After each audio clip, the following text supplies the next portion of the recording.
pueden estar constituidos por alambres, cordones o basas. No deben confundirse con tensar, hemos dicho, ¿no? Que tensar significa, el tesar sin N significa extracciones. No debe confundirse tensar, que es producir tensiones, con tesar, que es un equivalente a traccionar. No todo tensado es un tensado, pero no a la inversa. A ver, dejaremos ingresar quien toca el timbre virtual. Vamos con el otro punto. Aplicaciones de la fuerza de pretensado. En la lección anterior se trató la fuerza de pretensado como una acción capaz de originar determinados estados tensionales. Ahora nos ocuparemos de cómo producir dicha fuerza aplicándola al hormigón. La forma más adecuada de producir la fuerza es mediante un gato. En la figura se representa el esquema y el funcionamiento del gato hidráulico. El líquido que penetra por A, aquí estamos viendo un líquido que penetra por A, creando una presión interna de empuje en el émbolo, haciéndola salir y crear una fuerza P contra cualquier obstáculo que se oponga a su avance. En la parte opuesta debe tener un apoyo capaz de soportar la fuerza P negativo que establece el equilibrio. Supongamos que se desea cubrir entonces un depósito excavado. A ver qué ha pasado. A ver. ¿Qué ha pasado? Alguien ha levantado la mano. ¿Qué dice? ¿Qué dice? No se ve el PDF. ¿Ven el PDF? Por favor, mis estimados Se ve estudiantes. normal, se ve normal. Ya, entonces, Grover, debe ser algo, volver a ingresar o si no, reiniciar, por favor, Grover, estimado Grover. No, o no se ve el PDF en la plataforma, puede ser, ¿no? No sé a cuál te refieres, pero en el video, ahorita, bueno, en la sesión virtual sí se ve, ¿ya?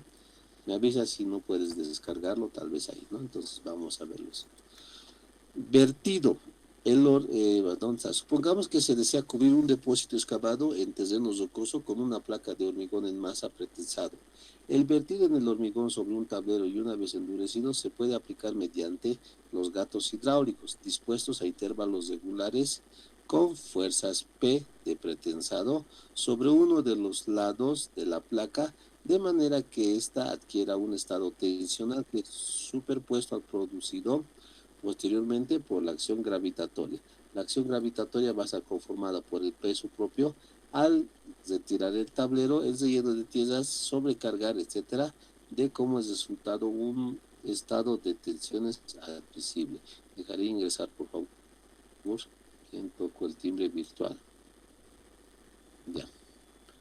No es necesario aplicar los gatos hidráulicos sobre el lado opuesto, ya que la reacción producirá las fuerzas P positivo, que establezcan el equilibrio. Los apoyos de los gatos y piezas que materializan la reacción pueden realizarse sobre las paredes rocosas. Rellenados los espacios entre la placa y la pared rocosa con mortero de cemento expansivo, este mantendrá una vez endurecido la deformación del hormigón y por tanto el estado tensional producido por los gatos hidráulicos, permitiendo su retirada y el relleno de los espacios que se encontraban. La placa quedará permanentemente sometida a la acción del pretensado y si ésta es adecuada, resistirá las restantes acciones sin la necesidad de ninguna clase de armaduras. Esta solución se ha utilizado realmente y podría ser aconsejable cuando las condiciones son semejantes a las descritas. Lo imprescindible es contar con apoyos laterales adecuados. Las paredes rocosas pueden sustituirse sin problemas por muros de hormigón o cualquier otro tipo de apoyo adecuado. Solamente este es un experimento, ¿no? ¿Qué es lo que está haciendo? Está sometiendo a la carga de compresión P y no es necesario comprimirla de ambos lados, sino que a una acción de compresión, siempre va a haber otra reacción. Por eso dicen, no es necesario comprimirlo de ambos lados. Esta solución simple y económica, cuando se dan las condiciones anteriores, no es aplicable en los casos en que se dispone de contrafuertes adecuados, que es lo más frecuente. Por otra parte, no se permite la construcción de elementos prefabricados, ya que existe el pretensado en situ. Aquí tenemos una imagen del hormigón pretensado mediante tirantes de tensores. La necesidad de contrafuertes fijos puede resolverse de la siguiente manera.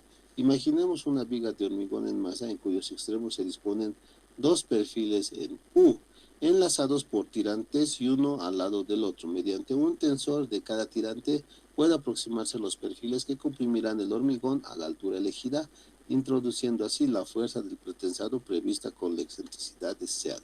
Las reacciones que ejerce el hormigón contra los perfiles, al oponerse el acortamiento impuesto, se contrarrestan mutuamente a través de los tirantes.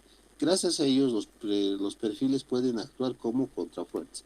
La viga pretensada de este modo puede transportarse, habiéndose eliminado así los inconvenientes de la solución anterior, que era la necesidad de contrafuertes y de pretensado in situ.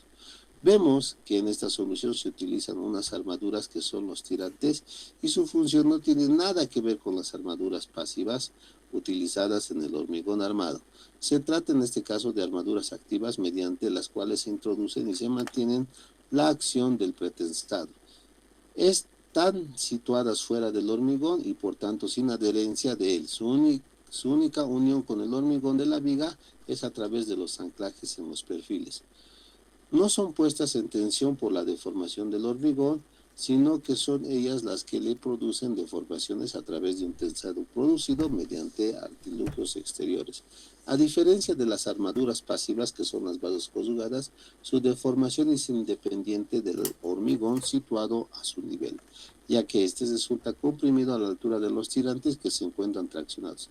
Finalmente, estas armaduras activas no cosen las fisuras producidas por el alargamiento en tracción del hormigón, sino que contribuyen comprimiéndole a que estas fisuras no se produzcan. Las armaduras activas que constituyen los tirantes son simplemente un medio, entre otros posibles, para introducir y mantener la fuerza del pretensado. Es claro que al flectar la viga tirantada, bajo la acción de las cargas que posteriormente se introducen, el alargamiento producido en el hormigón comprimido obligará a que los tirantes se alarguen de la misma medida que lo hacen las fibras del hormigón a su nivel. Al oponerse a este alargamiento, las armaduras activas adquieren función de armaduras pasivas, acompañando al hormigón en su deformación y colaborado con él al resistirla. Aunque sea secundario, no debe olvidarse este efecto sobre el que tendremos que volver más adelante. Vamos a ver un ejercicio con pretensado de trazo lineal, porque en puentes, por ejemplo, hemos visto los pretensados o postensados curvos, ¿no? Con cables curvos. Se puede hacer de manera lineal también. La forma de introducir la fuerza de pretensado que se acaba de ver nos resulta práctica. El tensor no es el mejor procedimiento para el tesado momento de la tracción en ambos tirantes, y sobre todo la viga debería llevar permanentemente este armazón a fin de mantener su pretensado. A ver, déjame ingresar. Sin embargo, esta solución ha supuesto un paso decisivo, aunque rápidamente superado por la aparición de armaduras activas, y su análisis ha puesto de manifiesto aspectos importantes que más adelante habremos de desarrollar. Sin variar el planteamiento, puede conseguirse un avance importante volviéndolo al gato hidráulico como medio para producir la fuerza y haciendo que el anclaje en las armaduras activas efectúe en la viga propia. Dotemos a la viga de unas orejetas que tenemos aquí en ambos extremos y dejemos que en ellas unas perforaciones por las que pasen las armaduras que van a anclarse a la parte posterior del gato en un extremo y a las orejetas en el otro. El gato actúa como apoyado en las propias armaduras, permitiendo así aplicar la fuerza del pretensado. A medida que se va aplicando la fuerza de pretensado, las armaduras se irán alargando hasta que sean capaces de desarrollar una fuerza igual y opuesta a la de pretensado prevista. Una vez alcanzado el valor de P, las armaduras se anclan en las orejetas del lado del gato y ahora ya puede quitarse la presión del gato, con lo que las armaduras intentarán recuperar su longitud primitiva, y al no poder hacerlo porque la propia viga se lo impida, y transferirán a esta la fuerza que habían recibido del gato. Solo queda cortar el exceso de armaduras que sobresale de las orejetas y se desprende del gato, la viga permanecerá ya pretensada. Esta solución se utiliza principalmente como pretensado provisional para mantener unidos dos bloques prefabricados de algunas grandes vigas o lo que vamos a conocer después como tobelas. Estamos explicando el proceso inicial nada más. Vamos a ingresar. Ya. Con carácter definitivo tiene el inconveniente de llevar las armaduras al exterior con posibles problemas de corrosión y golpes, además de la necesidad de orejetas. Estas pueden formarse entre las alas cuando la sección es doble T, pero persisten las armaduras en el exterior. Un problema que se tiene entonces en el pretensado es que las armaduras, al estar expuestas en el exterior, pueden sufrir ataques según la agresividad del ambiente, ¿no?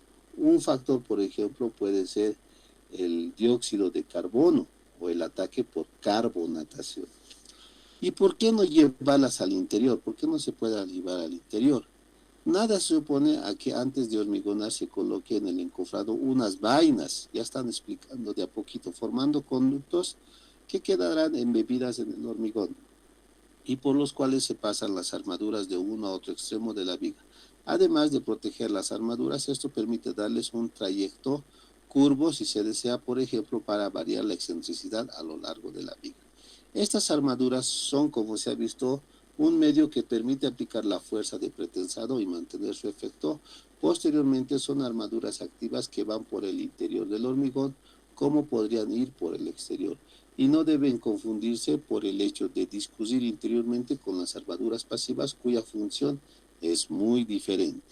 En la figura se representa esquemáticamente los elementos mediante los cuales se da a la armadura activa la tensión que posteriormente será transferida al hormigón, así como aquellos encargados de mantener la armadura de tensión impidiendo el deslizamiento. O sea, ya estamos utilizando vainas en la parte interior del hormigón para ejercer o transmitir la carga de precompresión. Entonces aquí tenemos la aplicación de la fuerza pretensada a la armadura activa. La armadura activa son los cables de pretensado. La armadura estará constituida por varios alambres que discurren por el interior de la vaina, embebida en el hormigón. En un extremo de la viga los alambres salen a través de un cono hembra para ser sujetos al cuerpo del gato que tirará de ellos mientras se presiona contra el hormigón. En el interior del cono hembra hay un cono macho que una vez tesada la armadura se ajusta a los alambres y esto constituye el anclaje activo que debe permitir el deslizamiento de los alambres hacia el exterior donde el gato tira de ellos, para impedir su deslizamiento hacia el interior una vez finalizada la acción del gato hidráulico. En el otro extremo se dispone de un anclaje pasivo, o sea, de ahí ya no le estiramos, ahí lo mantenemos, por eso se mantiene pasivo, más simple, puesto que solo tiene que evitar el deslizamiento de los alambres cuando el gato se tira de ellos, desde el lado del anclaje activo, desde donde estamos jalando. En otra lección se detallarán los instrumentos y sistemas más usados en el pretensado, más abajito, ¿no? Procedimiento del pretensado. En todas las soluciones con armaduras activas o cables de pretensado que se han analizado, su tesado se los realiza apoyándose en el hormigón endurecido, de acuerdo con el momento del tesado respecto del hormigonado como el elemento de soporte para la transmisión de la fuerza de pretensado, se lo va a ejecutar antes del endurecimiento del hormigón, que se lo conoce como pretesado. ¿Ya? Ojo ahí, pregunta de examen. Antes del endurecimiento del hormigón tenemos el pretesado.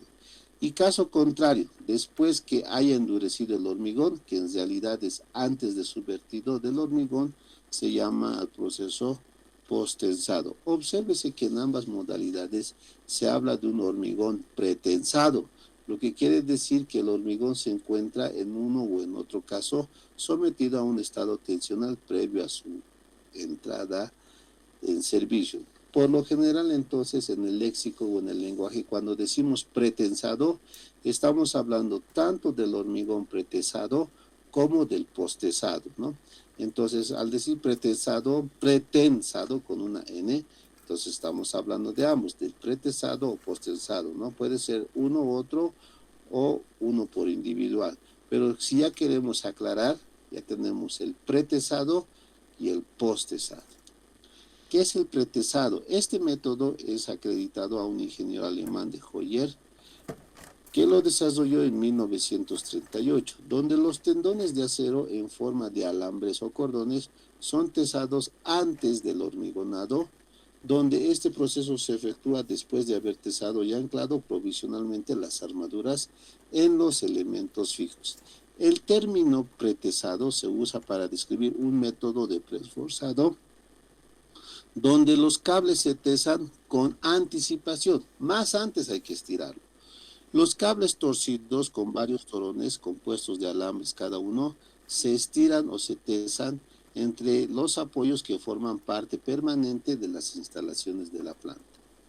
Se mide el alargamiento de los cables, así como la fuerza de tensión aplicada por los gatos hidráulicos. El hormigonado se efectúa después de haber tesado y el anclado provisionalmente las armaduras en los elementos fijos. Deja de ingresar. Cuando el hormigón ha adquirido suficientes resistencias, se liberan las armaduras de sus anclajes provisionales en los extremos, con lo que al intentar acortarse sin conseguirlo por su adherencia con el hormigón, la fuerza de pretensado es transferida al hormigón, quien reacciona y queda precomprimido por esfuerzos inducidos a través de la adherencia entre el acero y el hormigón. Posteriormente son cortados los cables en los extremos salientes de los tendones para luego proceder al terminarlo de la pieza del hormigón. Las piezas de hormigón con armaduras pretesadas tienen generalmente un gran número de alambres o cordones para proveer la fuerza de pretensado.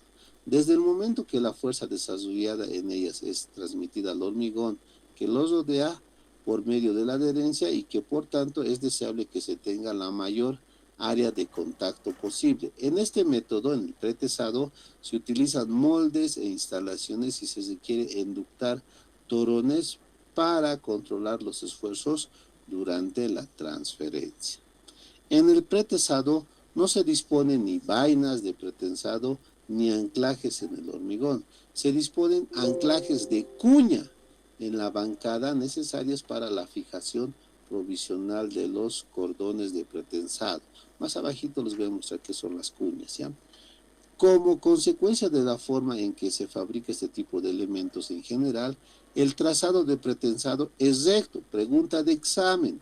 El trazado del pretensado es recto. Del postensado es curvo. Esa es una diferencia, ¿ya? Aunque excepcionalmente se puede plantear trazados de tipo poligonal. ¿Qué quiere decir poligonal? Que no solamente puede tener, hemos dicho que el trazado, imagínense, cuando hablamos de pretensado, imagínense nada más que una viga pretensada, ¿no? Una viga pretensada. Y ustedes van a notar que en las vigas pretensadas los tramos siempre son rectos, ¿no? Pero dice aquí que en algunos casos podemos utilizar poligonales.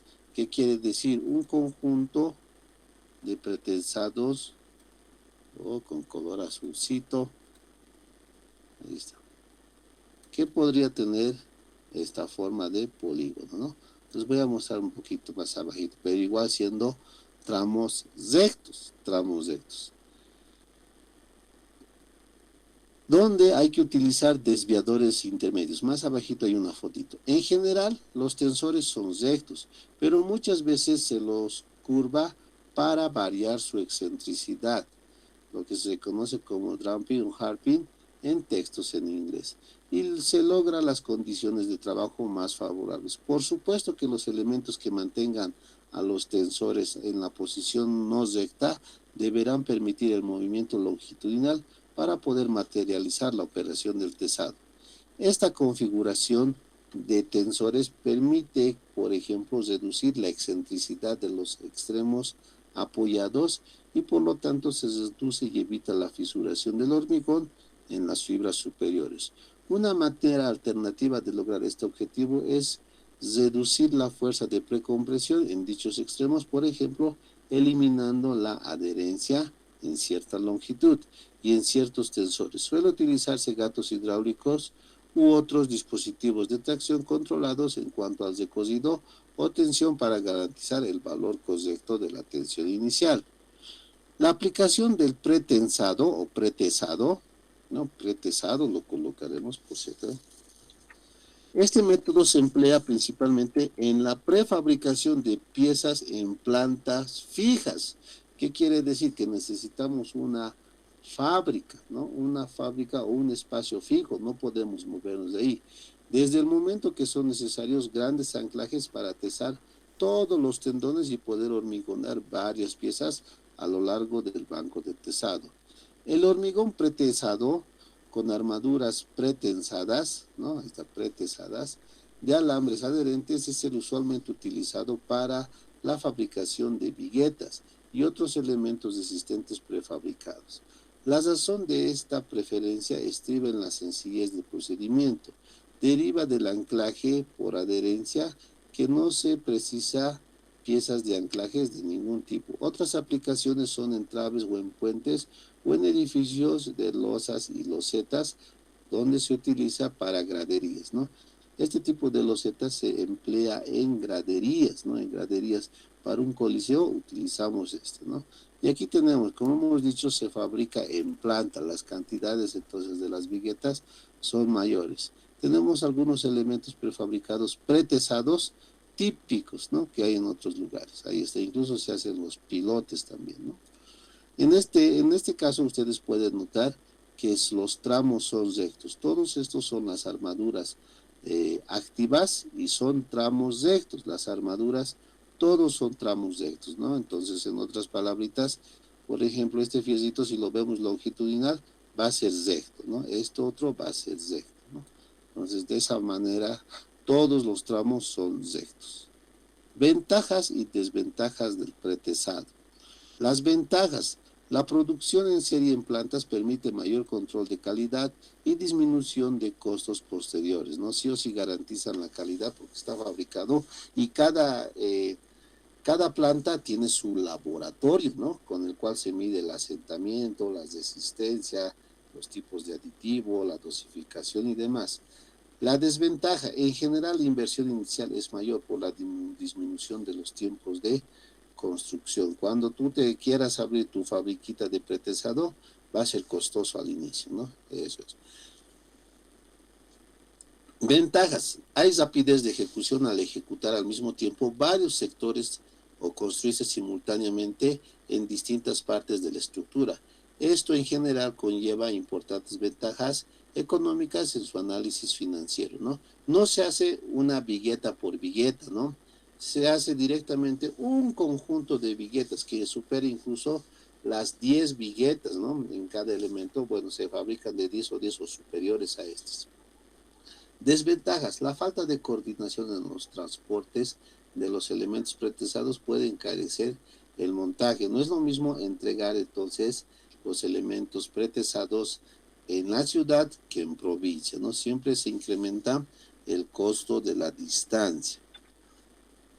Ventaja, cronogramas precisos de fabricación y montaje en función de la demanda del producto. Por eso cuando ustedes van a solicitar billetes pretensadas, te dicen para cuándo. Hoy en día ya entregan rápido. Antes se tardaban una semana. En el peor de los casos, cuando había mucha demanda, te decían, te lo podemos hacer llegar en 2 semanas, ¿no? Antes muy exagerado era un mes. Pero ahora como la competencia... Ahí tenemos muchas fábricas que elaboran pretensado, ya te dicen, ¿no? Para mañana o pasado mañana ya está en la obra, ¿no? Ya está, hoy en día ya es rapidito, te entrega. Se debe planear y ejecutar desventajas, se debe planear y ejecutar cuidadosamente las etapas de montaje en el proceso constructivo. Hoy en día, antes por ejemplo, solamente hacían llegar las viguetas pretensadas a las obras, ¿no? Y lo dejaban ahí. Y luego ya el maestrito veía, hoy en día incluso estas empresas ya te ofrecen grúas para levantar, ¿no? Para levantar o realizar el montaje de todas esas, ¿no? Viene incluido con eso más hoy en día, ¿no? Y eso ha sido un avance. Por eso van a ver en algún vaciado de alguna losa, donde van a cargar las viguetas pretesadas, ya lo están subiendo directamente con grúas. Eso más ya te ofrece, que es mejor. Ventaja, menor tiempo en el retorno de capital invertido. Desventaja, en ocasiones se requiere también de un diseño relativamente especializado en armaduras, uniones y apoyos. Ventajas, menor susceptibilidad a variaciones climáticas durante el proceso de fabricación, claro, ¿no?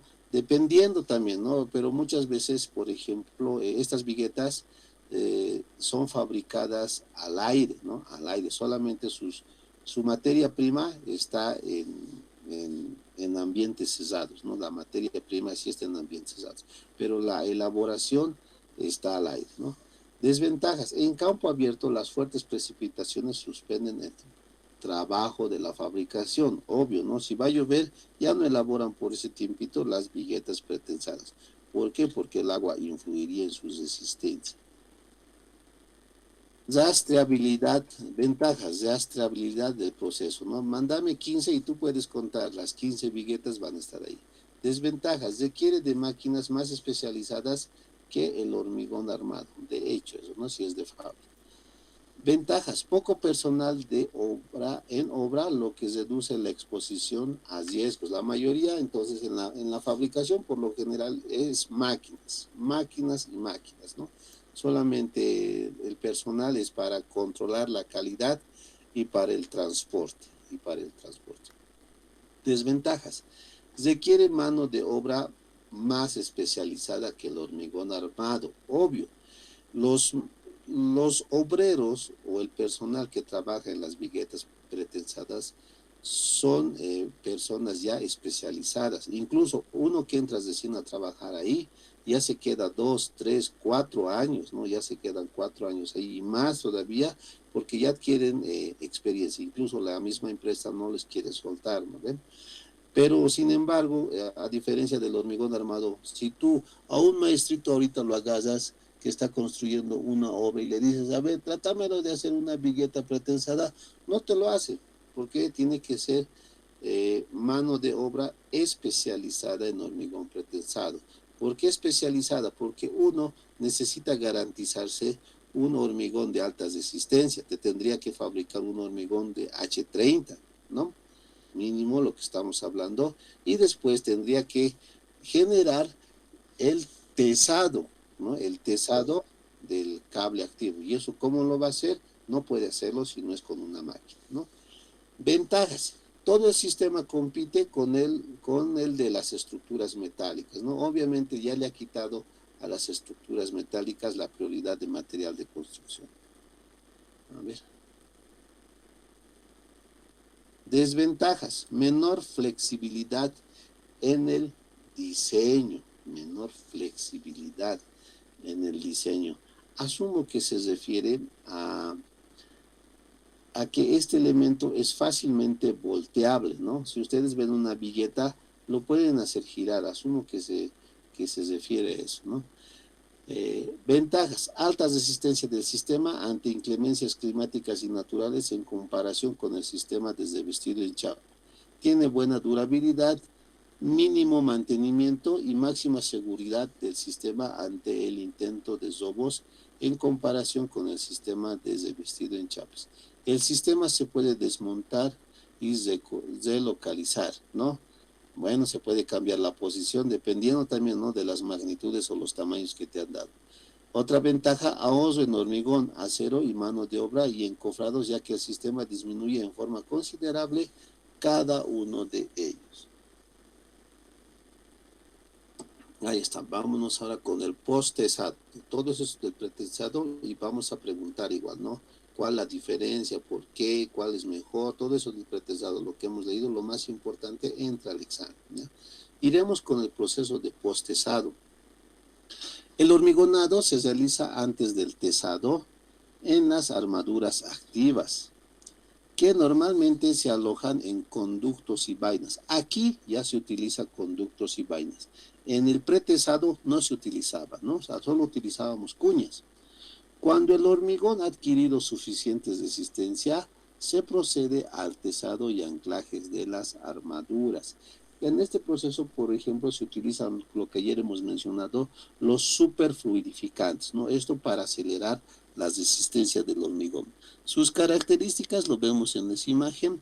Tenemos la vaina por el cual vamos a introducir el cable y ustedes pueden notar que la trayectoria ya es curva, ¿no? La trayectoria ya es curva. Y algo que quiero que noten es lo siguiente. Ustedes pueden ver en los apoyos qué es lo que pasa.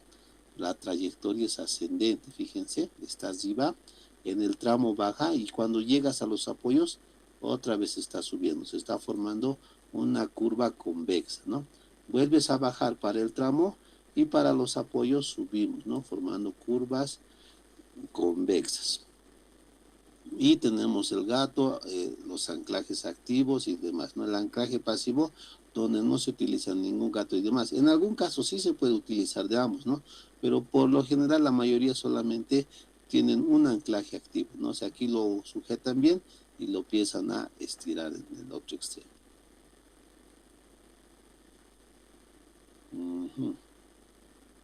Tenemos un tubo de inyección y un tubo de purga, ¿no? Se coloca la inyección y por aquí este tubo de purga sirve para ver si ya está saliendo o está recociendo la lechada, ¿no?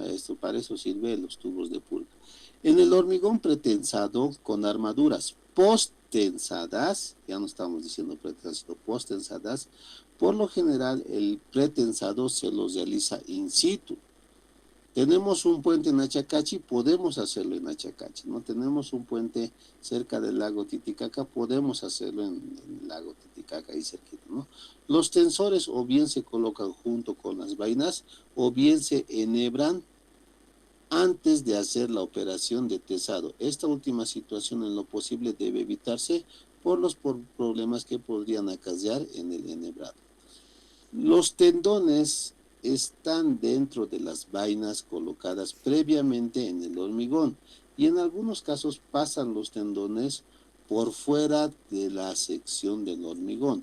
Las armaduras deben mantenerse, pero deben poder deslizarse dentro del hormigón a fin de permitir el alargamiento originado por el tesado, sin el cual las armaduras no adquirirán tensión. Las vainas más utilizadas son las metálicas, corrugadas y con resaltes para favorecer la adherencia con el hormigón circundante y aumentar su rigidez. El hormigonado se los realiza antes de tesar las armaduras activas, que normalmente se alojan en los conductos o vainas que quedarán embebidas en el hormigón. Lo más frecuente o se recuperan una vez endurecidos este. Cuando el hormigón adquirió suficientes resistencias, se procede al tesado y anclaje de las armaduras. La adherencia se produce entre el hormigón y las vainas mediante la inyección de morteros o lechadas de cemento, ¿no? Se utiliza un cemento expansor, por si acaso, no es un cemento expansor o un aditivo de cemento expansor, para llenar los espacios existentes entre la pared interna de la vaina y los tendones alejados en ella. Esto se realiza para proteger la armadura contra la corrosión y mejorar la capacidad resistente última de la pieza. Entonces aquí tenemos las partes, ¿no? Tenemos las cuñas que están aquí, estas son las cuñas, tenemos el bloque de anclaje, tenemos también aquí la trompeta que se conoce, ¿no? La fuerza de pretensado es aplicada en este caso mediante el estirado de los tendones con gatos hidráulicos que se apoyan contra el hormigón endurecido de la pieza. Después que los tendones hayan sido tesados a la máxima fuerza, la fuerza en el gato es transferida al hormigón por medio de los anclajes, mediante una placa que se apoya en una trompeta embutidos en el hormigón, capaces de detener eficazmente los tendones y resistir su carga de rotura, transmitir la carga del hormigón y, si es necesario, resistir las solicitaciones de fatigas existentes. Existen varias formas de sistemas de anclaje y ellos podrán ser vistos en detalle en los catálogos de los fabricantes. La fuerza de pretensado en las piezas postensadas es usualmente prevista por varios alambres individuales o cables agrupados en grandes tendones y fijados en un mismo dispositivo de anclaje. La fuerza La fuerza concentrada aplicada por medio de anclajes crea un estado complejo de tensiones en una zona del hormigón circundante y como veremos más adelante es necesario colocar armaduras especializadas para evitar el hundimiento del hormigón en dicha zona. Aplicaciones del hormigón posttensado. Se aplica en los diafragmas, ¿no? Que lo van a ver en puentes, que serían las riostras que se colocan en las vigas longitudinales. También se utiliza en las dovelas, en las traves, que serían o vigas de puentes, también se lo conoce como vigas de puentes. En las losas con refuerzo bidireccional, que podría ser en las losas, y luego las vigas hiperestáticas. Ventajas y desventajas del posttensado. Una de las ventajas de este método con respecto al empleo de las armaduras pretensadas es que el tesado puede hacerse por etapas, para todos los tendones de una pieza o para alguno de ellos. Esto puede ser de gran ayuda cuando las cargas son aplicadas en etapas bien definidas. ¿Qué más? Ventajas. El acortamiento significativo de plazos de ejecución de la obra rústica gracias a rápidos y eficientes programas de construcción. El sistema de encofrado se puede retirar inmediatamente, incluido el tesado. Por lo general hay siempre eficientes programas para la ejecución debido a que los moldes se deben reusar en niveles superiores. En algunos casos ya tenemos incluso encofrados metálicos, ¿no? Encofrados metálicos. Las desventajas. Requiere de maquinaria especializada que el hormigón sin posttensar, o sea, que el hormigón armado, ¿no? Ventaja, ahorro en hormigón, acero y encofrados, ya que el sistema disminuye en forma considerable cada uno de ellos. La cuestión es calcular bien las cantidades de hormigón que vamos a utilizar. Desventajas, requiere de mano de obra más especializada que el hormigón sin posttensar. De hecho, ¿no? Para manejar la máquina, el gato hidráulico, para preparar la lechada, para preparar el hormigón, necesitamos también personal que pueda controlar la calidad del hormigón, el asentamiento, por ejemplo. Más o menos el asentamiento en este tipo de elementos posttensados da entre 12 a más o menos 18 centímetros el asentamiento. ¿Esto a qué se debe? Uno va a decir, pero si es posttensado, debería ser más fuerte. Sí, pero te recuerdas, utilizamos superfluidificante. Este superfluidificante hace que el asentamiento sea entre 12 y 16. Tenemos al inicio una mezcla muy fluida, ¿ya? Sin embargo, aquí no hemos mencionado eso. En el hormigón pretensado, los asentamientos son mínimos, sabe ser entre 0 y 1 centímetro máximo, ¿no? Esa es una diferencia que no hemos visto. Tal vez está más abajito, si no lo vamos a escribir. Ventajas, aliviana las estructuras, permitiendo disminuir la altura del edificio y reducir las cargas de fundación y aumentar las luces. El sistema más caro que el desventaja, el sistema es más caro que el del hormigón pretensado. Los anclajes no se recuperan, quedan perdidos en el hormigón. ¿Por qué? Porque una vez que ya está tesado, nosotros lo vamos a cubrir con un hormigón. Precisa una vaina, ducto metálico corrugado e inyección posterior de gran ejecución en el caso de no utilizarse el hormigón engrasado, que ya viene envainado y engrasado de fábrica y es caro aún, ¿no? El acero utilizado es un acero especial de baja relajación, recuerden, baja relajación, más caro que el acero común. Ventaja, las uniones son sencillas y eficientes entre las losas, vigas y columnas que eliminan problemas de juntas entre dichos elementos. En las losas sin vigas, estas uniones son aún más sencillas, ya que al no existir las vigas, no hay que ser tan cuidadosos en el plomo de la viga que coincida con el plomo del muro. Desventajas, se debe tener extrema precaución al utilizar acero engrasado en el diseño y ejecución de los anclajes y sus recubrimientos. En este caso los cables no quedan adheridos en ningún punto del recocido más que en el principio y en el fin a través de anclajes pasivos o activos, por lo que cualquier anclaje que se rompa generará un gran desequilibrio estructural. El colapso del edificio o sector se deberá tener extrema precaución en el diseño de los anclajes y recubrimientos que queden en la caja de ascensores de un edificio o cualquier elemento arquitectónico que pueda funcionar de chimenea para la propagación de humo y gases calientes en caso de incendios. Una ventaja, tenemos bajos requerimientos de mantenimiento. En desventaja, los códigos sísmicos de algunos países no permiten su uso en zonas sísmicas por transición de fuerzas producidas por la excitación dinámica. Es lo que se conoce como sistemas de losas planas. Ventajas, más eficientes que el hormigón pretensado, son más eficientes que el hormigón pretensado porque se le da la forma al cable según los momentos en forma de contrarrestarlos en toda la extensión de la pieza. La desventaja, el cálculo es más complejo y por lo tanto más caro. ¿Por qué? Porque aquí ya aparecen las pérdidas, ¿no? Aquí se toma en cuenta más pérdidas que en el hormigón pretensado. Otras ventajas, disminuye la fisuración del hormigón aumentando su vida útil. Tiene mayor firmeza, durabilidad y resistencia al fuego. Mayor flexibilidad en el diseño que el hormigón pretensado.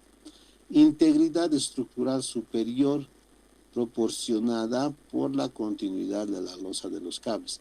En el caso de las losas sin vigas, al eliminarse las vigas tradicionales estáticas, se logra una mayor altura útil de piso a techo, dejando mayor espacio para la instalación de ductos y servicios, y esto permite resolver problemas desgastantes, así como en algunos edificios de altura, donde se va a agregar pisos adicionales sin modificar la altura total del edificio, o bien agregar un subterráneo para una determinada profundidad.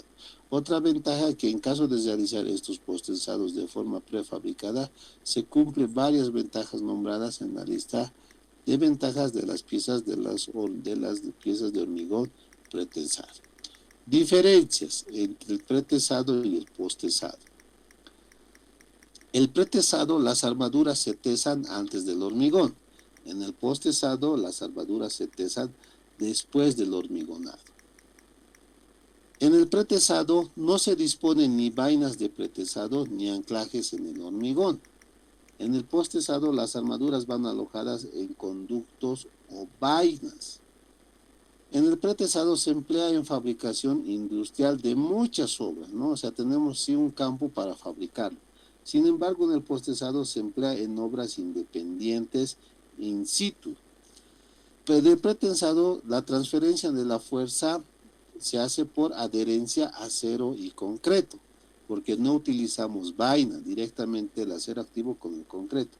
En el postesado la transferencia de la fuerza es mediante el anclaje en su extremo. En el pretesado a menudo es premoldeado en industrias y se envían al sitio de la obra. Sin embargo, en el postesado se puede moldear y tesar en la ubicación final de colocación de la obra. También pueden ser prefabricados, ¿no?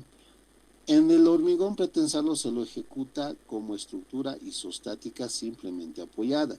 Todas las viguetas pretesadas son elementos simplemente apoyados. Sin embargo, el postesado puede ser una estructura isostática o también se lo puede manejar de manera hiperestática. En las piezas con armaduras pretesadas, es muy difícil tener una trayectoria curva del tendón. Sin embargo, es posible tener una trayectoria en forma poligonal. Esto involucra la provisión de una fuerza que mantenga al tendón en su posición durante el tesado del mismo en los puntos de quiebre de la trayectoria, y esta en una de las razones de por qué estas piezas son realizadas en plantas fijas, patios de hormigonado donde las fuerzas de posicionamiento de los tendones pueden ser acomodadas más fácilmente. En el hormigón posttensado, una diferencia importante entre ambos sistemas es que este último es muy fácil de tener una trayectoria curva del tendón. Las vainas flexibles permiten mantener una forma curva, mientras el hormigón es colocado a su alrededor. Preguntas hasta aquí, me fijaré. Listo, continúo. 3.5. Pretesado externo e interno. De acuerdo con las situaciones del tendón respecto a la sección transversal, el pretensado puede ser exterior o interior. El pretensado exterior se caracteriza porque el cable de pretensar discurre por afuera de la sección del hormigón, como al inicio estábamos hablando, ¿no? Ya sea por el interior de un aligerante o por el exterior del canto del elemento, como en el caso de las soluciones de pretensado extradosado. Aquí tenemos un ejemplo de pretensado exterior. ¿Qué quiere decir exterior? Que va a estar afuera del elemento y nosotros vamos a poder visualizar, ¿no? Vamos a poder visualizar el cable. Lo veremos en físico, aquí está, fíjense, ¿no? Ahí está. Este sería el ancla, bueno, este sería el tesado externo, y aquí están sus desviadores, ¿no? Estos elementitos que estamos viendo aquí son los desviadores, ¿no? ¿Para qué está pintando? Para que alguien va a decir, ¿para qué lo está pintando? Entonces lo pinta porque una vez que se va a ir tesando, se va a ir estirando, esta pintura va a recoger, ¿no? Y al recoger vas a ver cuánto lo estamos elongando, con el cual va a poder determinar incluso la fuerza de tesado, ¿no? Sirve para controlar qué tanto lo estamos estirando. Si se dan cuenta en la pinturita, aquí ya ha sido estirado, ¿no? Este falta, y este de aquí abajo ya ha sido estirado. Su pintura no está al nivel, sino ya lo ha ido recosiendo, ¿no? Para eso es, ¿no?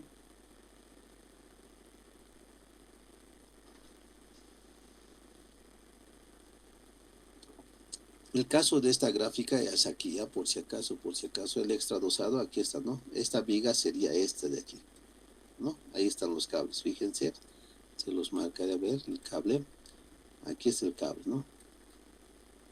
Así está viniendo, de la misma forma que aquí. Ahí está, ¿no? Ahí está. ¿Cuándo se aplica esto? Esto también debería aclararlo, ¿no? Esto se aplica, por ejemplo, para un reforzamiento. Posiblemente esta viga esté fallando. Uno, causas. La longitud entre las columnas es muy larga, ¿no? Puede que la longitud sea muy larga. De aquí, hasta la otra columna, la distancia debe ser larga. ¿Eso qué implica? Que el momento flector sea alto. Otra situación puede ser que la carga también sea grande. Entonces, si tienes longitud larga y carga grande, ¿qué va a pasar? Este elemento va a empezar a flectar, va a empezar a fallar por flexión. Entonces, para reforzar, se coloca el pretensado exterior, ¿no? Con esto, ¿qué estamos haciendo? En vez que se flecte, entonces ya le estamos nosotros colocando fuerzas, ¿no? Lo estamos de alguna forma jalando hacia aquí para que no se deforme más y resista, ¿no? Para eso se utiliza. El pretensado exterior también se lo aplica con los puentes de hormigón, como puede verse en la figura siguiente, donde se muestra el puente sobre el barranco de Cabals, que es una estructura de celosía mixta con pretensado exterior. Su ventaja es que permiten la inspección de las armaduras durante su vida útil y un eventual retesado. Empero, si se aplica para fuerzas de vigas en edificaciones, este método quita la estética. Sí, ¿no? No es nada estético, ¿no? Parece un colgador de ropa, si ustedes ven, ¿no? No es nada estético. Ahí está. Pretensado interior. En este caso, el tendón está situado en el interior o embebido en la sección transversal del hormigón, como en el caso habitual de hormigón con armaduras pretensadas. Lo que hemos visto hace rato, ¿no?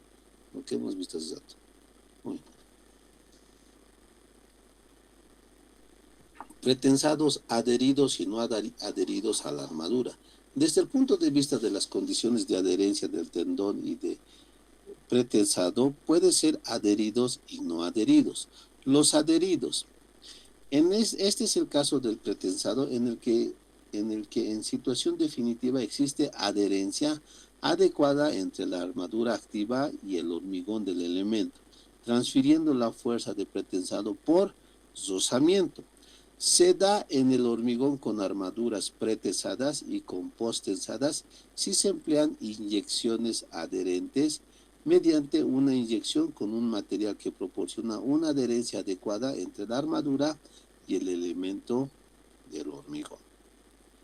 Los no adheridos. Este es el caso del pretensado con armadura postensada, en el que se utiliza como sistemas de protección de las armaduras inyecciones que no crean adherencia entre esta y el hormigón del elemento, donde el tendón no se vincula al hormigón, transfiriendo la fuerza de pretensado a través de anclajes, y se da en el hormigón con armaduras postensadas si se emplea inyecciones no adherentes.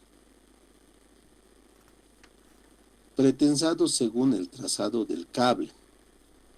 Considerando el sistema estructural del elemento, tanto en cargas como en apoyos, y considerando el diagrama de momentos, esto influye en el trazado del cable para observar los esfuerzos de tracción. En el caso, por ejemplo, tenemos un trazado uniforme. La armadura activa se halla a la misma distancia del centro de gravedad de la sección en todas las piezas, empleado con armaduras pretensadas. Cuando tenemos entonces un trazado variable, la armadura activa varía su posición con respecto al centro de gravedad de la sección a lo largo de la pieza, empleándose para armaduras postensadas, ¿no? Por ejemplo, se ve en los puentes, en las vigas de los puentes. Si yo tengo aquí, ¿no? Imagínense que fuese, bueno, voy a exagerar, una sección circular, ¿no? Una sección circular. Si esto fuese postensado, una viga para puente, obviamente su trazado va a ser de esta forma, va a ser variable. ¿Por qué? Porque voy a empezar aquí y voy a empezar a bajar, ¿no? Con una curva, y voy a empezar a subir, ¿no? En la parte del centro aquí estaría mi acero, ¿no? Acero de postensado. Sin embargo, si ustedes se fijan, y puede ser en el caso de vigas pretensadas, igualito, el mismo elemento, pero en el caso de pretensado, las trayectorias ya son rectas. Las trayectorias van a ser rectas, así. No, esa es una diferencia. Entonces, aquí tenemos uniforme y aquí tenemos variable, ¿no? Estamos variando. Pretensado según la generación de las reacciones. Tenemos el pretensado isostático, donde los esfuerzos isostáticos dependen de la fuerza pretensada y la excentricidad del pretensado respecto del centro de gravedad de la sección, y pueden analizarse al nivel de la sección. Luego tenemos los hiperestáticos, donde los esfuerzos hiperestáticos dependen en general del trazado del pretensado en las condiciones de rigidez y de las condiciones de apoyo en la estructura, y deben analizarse a nivel de estructura. Podemos ver aquí en el pretensado isostático, tenemos elementos simplemente apoyados. Entonces, en este caso, como el sistema es isostático, fíjense, ¿qué va a pasar? Una vez que se aplican las cargas P, aparece una curvatura hacia arriba. Por eso cuando ustedes compran las viguetas pretensadas, tienen, ¿no?, una curvatura hacia arriba, ¿no? Porque las viguetas pretensadas son isostáticas. ¿Qué tenemos en el caso de hiperestático? Lo que yo les decía, tienen que ver la forma. La forma más o menos es la siguiente del trazado de cable, ¿no? En los apoyos tenemos entonces curvas convexas, y en los tramos tenemos curvas cóncavas, ¿no? Entonces, este sería para el pretensado ya, hiperestático, aquí para el pretensado isostático. En el pretensado isostático no aparecen reacciones adicionales en los apoyos, pero tú puedes notar que aparecen reacciones adicionales en los apoyos, ¿no? Ahí está. Ductos, ¿no? ¿Dónde van a pasar los cables? Son conductos, fundas o corazas longitudinales, o vainas también se lo conoce, semejantes a las tuberías que envuelven los cables, y son utilizados solamente en las estructuras de hormigón postensado. No hay ductos en pretensado. Ya, ojo, cuidado en en el examen. Solamente los post-tesados utilizan ductos. Estos conductos permiten la libre circulación del cable de manera que no se quede trabado durante la aplicación del pretensado o adherido durante la fundición. Los conductos se colocan antes de la fundición del elemento y deben ser sujetados a la armadura pasiva para evitar que deformen la ubicación diseñada del cable. Debe tenerse especial cuidado en la selección de los mismos, puesto que varían de diámetro, flexibilidad, adaptabilidad y resistencia. Es aconsejable además verificar que los conductos posean conjugación, pues esta permite que la inyección envuelva por completo al cable y da origen a la adherencia por cizallamiento o corte entre la vaina y el concreto. Se introducen los torones para conformar los cables y estos ductos se fabrican en láminas de cold roll o galvanizadas de espesores aproximadamente entre 0.28 y 0.32 milímetros. La configuración del conducto mediante su conjugado permite hacer trazados curvos fácilmente sin perder la sección, logrando muy buena adherencia con el concreto gracias a su conjugado. Los ductos normalmente se fabrican en láminas de cold roll. Pero en climas, estamos repitiendo, ¿no? Ay, aquí esto lo voy a quitar porque está de más, es lo mismo. Pero en climas agresivos y sobre todo cuando los conductos estarán durante periodos largos expuestos a la intemperie, se recomienda usar ductos galvanizados. Pregunta de examen: cuando hay lluvia tenemos que utilizar ductos galvanizados. El área interna de los ductos debe ser de 2.5 veces mayor al área total de los torones que van en su interior. Ojo, eso con el fin de dar paso a la lechada, ¿no? Ojo, esto es dato muy importante. El área interna de los ductos debe ser 2.5 veces mayor al área total de los torones que van en su interior. Aquí tenemos algunos ductos metálicos y los ductos flexibles, ¿no? Los galvanizados hay que utilizar en época de lluvia.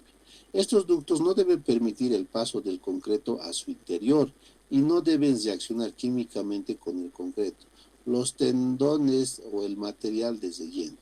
En losas, las vainas suelen ser de polietileno de alta densidad o de otro material plástico no cocido. Por otro lado, la capa de grasa que se introduce entre la vaina y el cordón tiene un carácter protector frente a la corrosión. Algunas características mínimas de estos conductos los estamos dejando aquí, ¿no?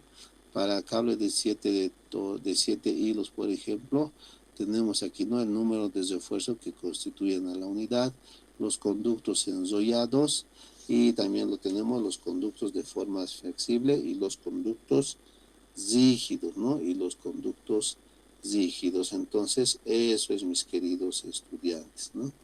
Entonces, a ver. Esta tablita obviamente no voy a preguntar, pero ya les estoy dejando por referencia nada más, ¿no? Por referencia nada más. Listo, pasaremos. La lechada, ¿no? Se define como lechada o lechada de inyección a la mezcla homogénea constituida por cemento, agua y un aditivo químico, que es un aditivo expansor, ¿ya? Es un aditivo expansor. La función de la inyección, o sea, la inyección de la lechada en vainas que alojan cables adherentes, tiene como función, pregunta de examen, proteger a los cables adherentes contra la corrosión, asegurar la adherencia entre los cables adherentes y la pieza del hormigón, impedir la vibración de los cables adherentes sometidos a solicitaciones dinámicas. Para ello se deben llenar las vainas y conductos con los tendones con el material de resistencia y adherencia adecuados, debiendo efectuarse lo más pronto posible después del tesado, con un plazo mínimo, por un plazo máximo de un mes. Debe tenerse en cuenta las características de la lechada, o sea, su dosificación y propiedades del equipo de inyección. Bombas de gravedad mejor que las de succión, estando prohibidas las de aire comprimido, incluyendo velocidad y presión, limpieza de los conductos, secuencia de operaciones, ensayo a realizar, incluyendo la fabricación de las probetas. La lechada para inyección debe ser de cemento Portland y agua, o cemento Portland, arena y agua. Estos materiales deben de cumplir con los requisitos especificados en las normas, o caso contrario las especificaciones del proyecto. Para mejorar la manejabilidad y reducir el sangrado y la contracción, pueden usarse aditivos que no sean dañinos ni a la lechada, ni al acero, ni al concreto, y no debe utilizarse el cloruro de calcio. El proporcionamiento de la lechada debe basarse en resultados de ensayos sobre la lechada fresca y la lechada ya endurecida, realizado antes de iniciar las operaciones de inyección, o experiencia previa documentada, con materiales y equipos semejantes y en condiciones de campos comparables. El contenido de agua será mínimo, necesario para que la lechada pueda bombearse adecuadamente, pero la relación agua-cemento en peso no será mayor que 0,45. No se podrá emplear agua para incrementar la fluidez de la lechada si aquella fue disminuida por retraso de colocación. Dato muy importante.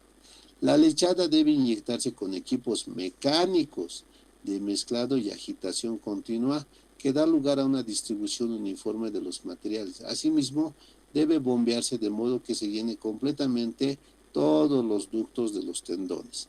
La temperatura del preesforzado cuando se inyecta la lechada debe ser mayor que los 2 grados centígrados y debe mantenerse por encima de este valor hasta que la resistencia de los cubos de 5 centímetros fabricados con la lechada y curados en obra lleguen a una resistencia mínima de 55 kilogramos sobre centímetro cuadrado. Ya te está diciendo cómo controlar aquí, ¿ve? Pregunta de examen, cómo se controla la lechada a través de cubitos, ¿no? De 5 centímetros, y la compresión te tiene que dar 55 kilogramos sobre centímetro cuadrado. Esto es pregunta de examen. Durante el mezclado y el bombeo, la temperatura de la lechada no debe exceder los 30 grados centígrados. Requisitos a cumplir por las mezclas de inyección. Relación agua-cemento.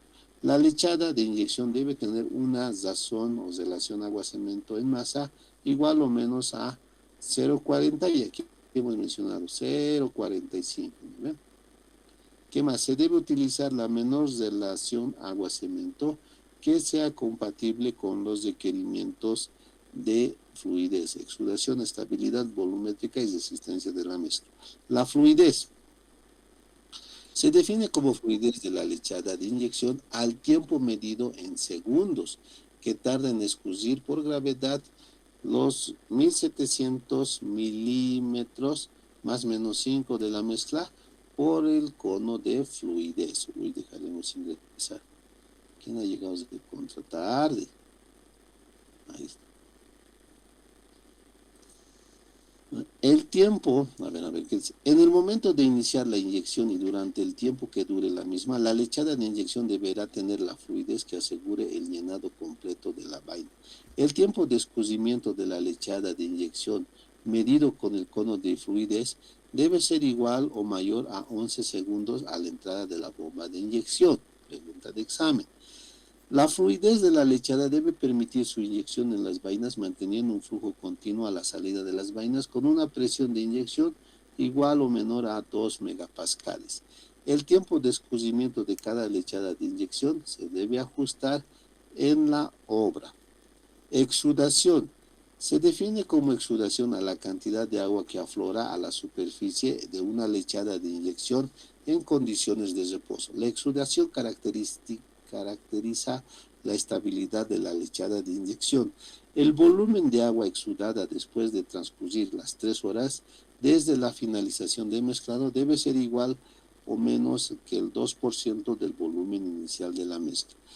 La totalidad de agua exudada deberá ser reabsorbida por la lechada de inyección al cabo de las 24 horas. Estabilidad volumétrica. Se define como la variación de volumen a aquella que se produce en una lechada de inyección después de transcurridas las 24 horas de inicio del ensayo.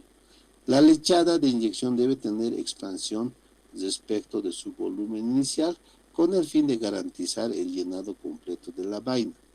La expansión de la lechada de inyección después de transcurrir las primeras 24 horas de finalizado el mezclado debe estar comprendida entre 5 y 10%. Se debe utilizar un aditivo químico expansor del volumen que cumpla las especificaciones del proyecto. Tiempo de fraguado.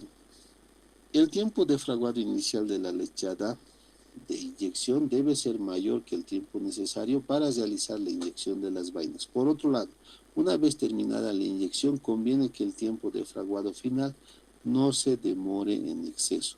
Cuando la inyección de las vainas se realiza con temperaturas extremas, en tiempo frío y caluroso, se deben determinar los tiempos inicial y final de fraguado de las mezclas de inyección para las condiciones reales de ejecución de las tareas de inyección. Bueno, hasta ahí. Creo que había preguntitas, a ver, responderemos antes de pasar a otros temas, ¿no? En posterzados bidireccionales, sí, ¿qué consideraciones se debe tomar?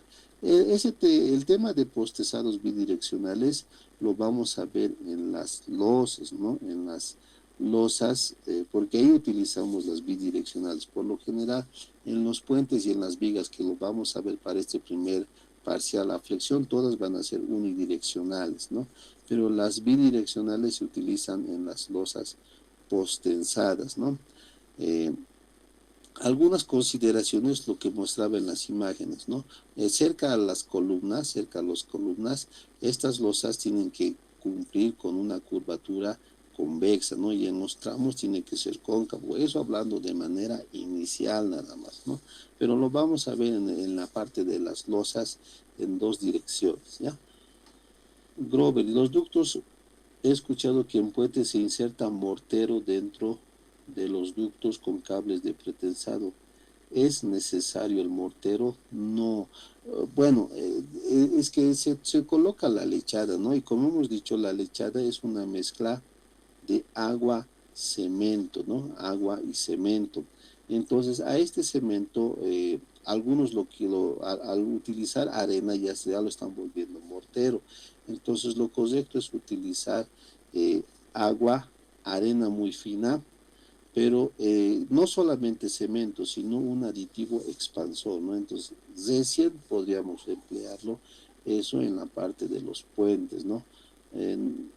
Es mejor utilizar aditivo. Algunos no lo utilizan ese aditivo expansor, le meten directo, pero ya hemos dicho hace ratito que ese aditivo da propiedades de adherencia y también va a proteger la armadura, ¿no? ¿Es necesario un mortero? Sí, ¿no? En algunos casos sí, no es necesario. La inyección. La inyección es la operación que consiste en rellenar los conductos longitudinales con un producto adecuado, que es la lechada, para proteger las armaduras contra la corrosión y la inyección, y pueden ser de dos tipos. Inyección adherente, que asegura la adherencia entre la armadura activa y el concreto según las especificaciones del tipo y diseño. Y la inyección no adherente, que es la que se emplea en productos cuyo objetivo es solamente la protección contra la corrosión de las armaduras.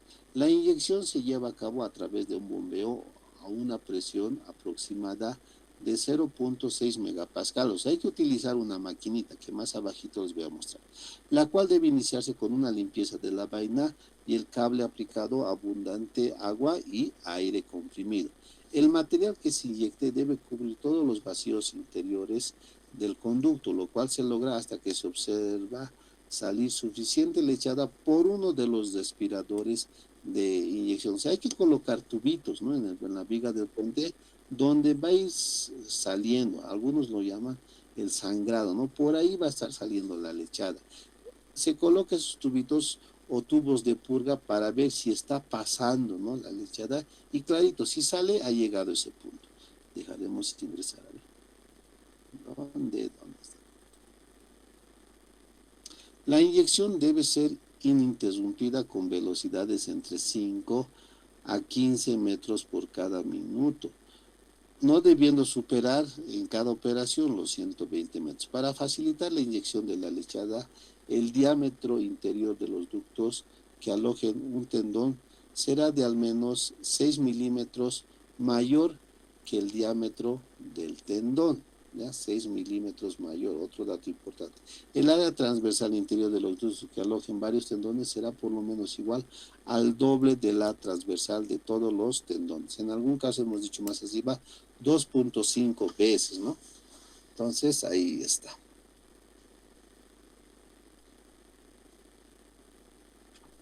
En todo caso, deben tenerse en cuenta recomendaciones similares para el vertido fraguado y curado del hormigón. El personal.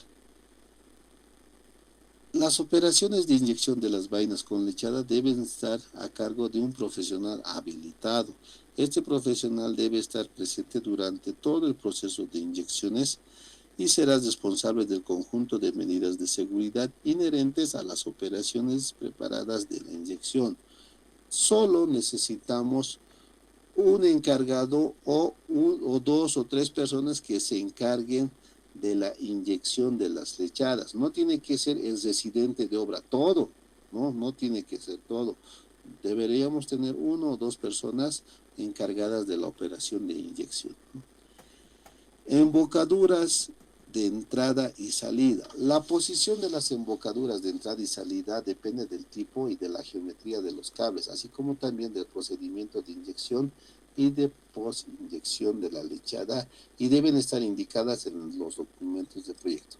De no estar especificadamente indicadas en los documentos de proyecto, las embocaduras deben colocar normalmente de la siguiente manera. Embocadura de entrada o de salida, que se coloca en los anclajes y en las uniones entre vainas. Embocadura de entrada en los puntos más bajos en el caso de cables con gran inclinación y verticales o en bucle, y en los puntos especificados en los documentos de proyecto cuando la inyección de las vainas se ejecute por etapas. En la embocadura de salida sobre el punto más alto de la vaina o en una zona próxima si la diferencia entre el punto más alto y el más bajo es igual o mayor a 0.50 metros. Precauciones que se deben tomar antes de la inyección. 1. Asegurar que las vainas y las embocaduras de entrada y salida permitan la inyección de la lechada. Esta operación se debe realizar inyectando en la vaina aire comprimido. Otros dicen agua. No se puede colocar agua, ¿no? Porque estaríamos incluso alterando la mezcla. Aire comprimido, sí, ¿no? Si el aire pasa de un lado a otro lado, está bien. 2. Si hay agua en la vaina, se debe eliminar. Ahí justo lo que estábamos diciendo. ¿Y por qué puede entrar agua? No solamente puede entrar porque nosotros hayamos metido, sino puede ser incluso por efecto de la lluvia, ¿no? O la humedad en el ambiente. Para ello se puede utilizar las salidas en los puntos más bajos y el aire comprimido. El equipamiento necesario. Aquí tenemos la máquina de mezclado e inyección de la lechada. El equipo de inyección debe contrarrestar de un mezclador, un depósito de almacenamiento y una bomba provista de mangueras y válvulas y los dispositivos para medir sus materiales componentes. El equipo mezclador debe permitir obtener una lechada de inyección con una dispersión homogénea del cemento y de los aditivos químicos con una cantidad mínima de grumos. Debe estar provisto de un tamiz de malla cuadrada de 1.18 milímetros de lado, a través del cual se debe hacer pasar la lechada de inyección antes de verterlo en el depósito de almacenamiento. Eso es para evitar esos grumos y eviten o que estos obstaculicen el paso de la lechada. El mezclador debe estar provisto de un depósito de almacenamiento con un agitador que permita mantener la lechada de inyección en movimiento continuo antes de bombearlos a las vainas. Durante las paradas de las bombas, la lechada de inyección debe poder recircularse. La capacidad del mezclador y del depósito de almacenamiento debe permitirlo el llenado ininterrumpido de las vainas con el caudal requerido. La bomba debe estar equipada con un manómetro, ¿no? Ahí debemos tener su manómetro. Y debe suministrar un flujo continuo de la lecheada de inyección a las vainas, permitiendo mantener una presión igual o mayor a 1 megapascal. Las bombas deben estar equipadas con una válvula de seguridad para evitar alcanzar presiones superiores a los 2 megapascales o el valor establecido como máximo por el fabricante, con el objeto de evitar que estallen las mangueras y las embocaduras de entrada y de salida, evitar daños en la estructura del hormigón, evitar daños en el equipo de bombeo y en las válvulas, proteger a los operarios, impedir la segregación de la lechada de la inyección y regular la afluencia de la lechada de inyección. La bomba debe estar construida de tal manera que impida la penetración de aire, aceite y cualquier otra materia extraña a la lechada de inyección. El caudal de la lechada de inyección que suministra la bomba debe ser tal que las vainas se llenen completamente. El uso de las bombas de caudal variable tiene la ventaja de que se puede adaptar al llenado de las vainas de diferentes diámetros. Se prohíbe el uso de aire comprimido para el bombeo. El diámetro y el caudal de las mangueras de inyección de la lechada deben ser compatibles con el caudal de la bomba y con la presión máxima y con la longitud prevista, donde las uniones dobles de conexión no deben reducir el diámetro interior útil de las mangueras. Las mangueras de inyección deben estar firmemente conectadas a las vainas. Se deben evitar los estrechamientos en las embocaduras por las que debe circular la lechada de inyección para evitar el riesgo de sobrepresión, el cual implica un riesgo de bloqueo. Operación de inyección de las vainas. Después de poner en tensión los cables, las vainas se deben inyectar tan pronto como sea posible de forma continua. Se prohíbe la utilización de la lechada de inyección que haya salido de las vainas durante el proceso de inyección y la que no se haya inyectado 30 minutos después de finalizado su mezclado. La operación de inyección debe continuar hasta que en la embocadura de salida de la vaina salga suficiente lechada de una consistencia igual a la inyectada en la embocadura de la entrada. La velocidad de llenado de las vainas debe estar comprendida entre 5 metros por minuto a 15 metros por minuto. Medidas de protección e inyección con bajas temperaturas. Cuando las temperaturas de las estructuras y del ambiente sean cercanas a los 5 grados centígrados, antes de iniciar las tareas de inyección se debe verificar que no haya hielo dentro de las vainas. En caso de detectarse la presencia de hielo en las vainas, se debe inyectar agua caliente para eliminarlo. Las temperaturas mínimas del ambiente y de la estructura deben mantener durante 5 días posteriores a la finalización de las operaciones de la inyección de la lechada en las vainas. Cuando las temperaturas ambientes y de la estructura estén cercanas a los límites inferiores exigidos, se debe realizar controles adicionales de fluidez, exudación y variación de volumen de la lechada de inyección. Hasta aquí. Ahora pasamos con los gatos hidráulicos. Veremos, a ver. Gatos y centrales hidráulicas. El tesado de los cordones se realiza mediante gatos de tesado. Los gatos de tesado accionan mediante una central hidráulica. Todos los gatos deben pasar periódicamente ensayos de control donde se tome en cuenta el rozamiento interno del mismo y la fuerza real transmitida a los cordones. También es necesario controlar la presión que entrega la central hidráulica al gato mediante manómetros patrones, ¿no? Los anclajes de posttensado para edificación están diseñados en su mayoría para ser tesados exclusivamente con gatos unitarios y por lo general son monotorones. El gato de tesado unitario, que lo estamos viendo aquí, luego tenemos los gatos de tesados de multitorones, ¿no? Este solamente está jalando torón por torón y aquí se colocan varios, ¿no? Obviamente este es más grande que el otro. Un gato unitario pesa en torno a los 25 kilogramos y es suficientemente manejable para que un hombre solo pueda utilizarlo. No obstante, Siempre es aconsejable que se turne un par de operarios en dicho trabajo, ya que se cansan, ¿no? 25 kilos no es fácil alzar, ¿no? Los gatos deben disponerse en un sistema de clavado de cuñas que permitan la transferencia de la carga del gato del anclaje con una pérdida de penetración mínima. Sistemas de pretensado. Uy, aquí está bien lo pesado tal vez, ¿no? ¿Qué dice aquí? Para la lechada, ¿cuál debe ser la dosificación? Uy, dependiendo el aditivo, pero más o menos es la lechada tendríamos que utilizar, por ejemplo, 1 de cemento, 3 de arena y 0,4 de agua. Y ahí que viene el aditivo expansor, y del aditivo expansor depende mucho de las especificaciones, pero más o menos se coloca entre el 2 al 5% el peso del cemento, ¿no? Eso es. Sistemas de pretensado. A ver, aquí haremos algunas aclaraciones del sistema pretensado. Primero estamos hablando del Freycinet, que es el más conocido. Luego tenemos el BB y el problemita está en que en las tablas me voy a saltar ya para no cansarles. Obviamente no voy a preguntar los valores de las tablas. ¿Qué valores para esta tensión, el diámetro? No les voy a indicar eso, ¿no? Porque ya depende eso de las especificaciones de cada productor, entonces no voy a preguntar eso. Un poquito, algunos puntos me voy a saltar porque de adelante vienen tablas y tablas, ¿no?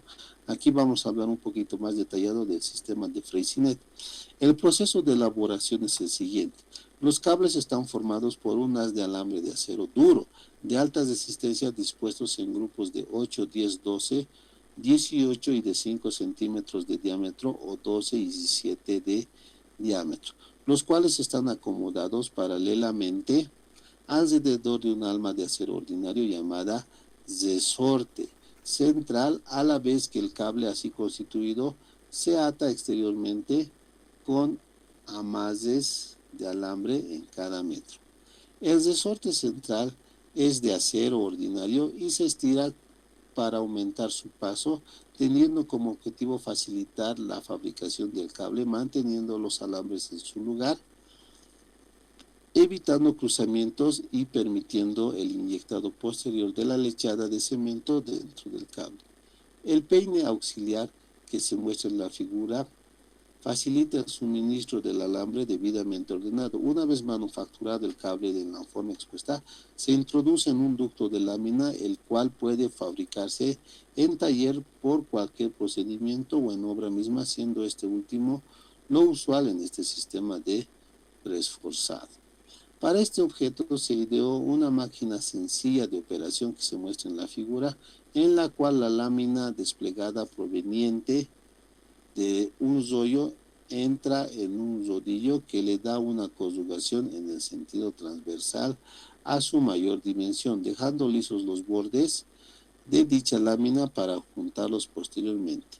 El acanalado de la lámina tiene como, por ejemplo, darles rigidez a los ductos para que no se aplasten durante el manejo o por el peso de la mezcla durante el vacío, así como para lograr la debida adherencia con el concreto sin que por ellos pierdan su necesidad de flexibilidad. La figura muestra una lámina guiada por un vástago en el proceso de engargolado dentro de la lámina.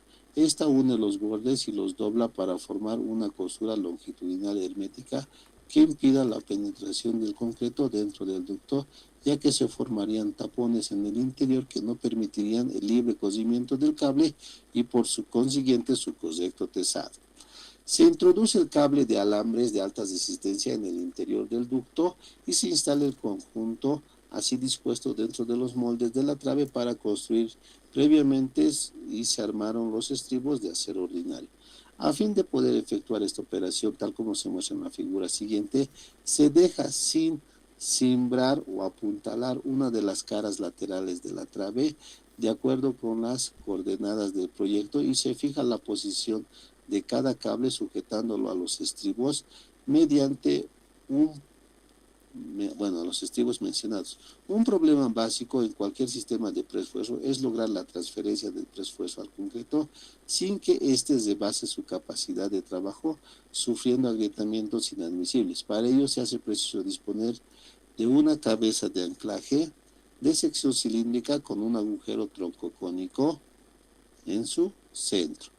Una pieza durante su fabricación fue sulchada en su interior con acero de alta resistencia, opaco y diámetro pequeño. Los materiales empleados en el vaciado están protegidos en la parte de la firma. En la figura central se observa que el elemento antes mencionado, el cual cuenta con ondulaciones en su superficie exterior e interior, a fin de empotrarse en el cuerpo de la trave y con objeto de ofrecerles resistencia al cono macho durante su entrada, operación que se descubrirá más adelante. En la figura se presentan 3 conos, como estamos viendo aquí, 3 conos hembras debidamente instaladas en su cabezal en los moldes de una trave.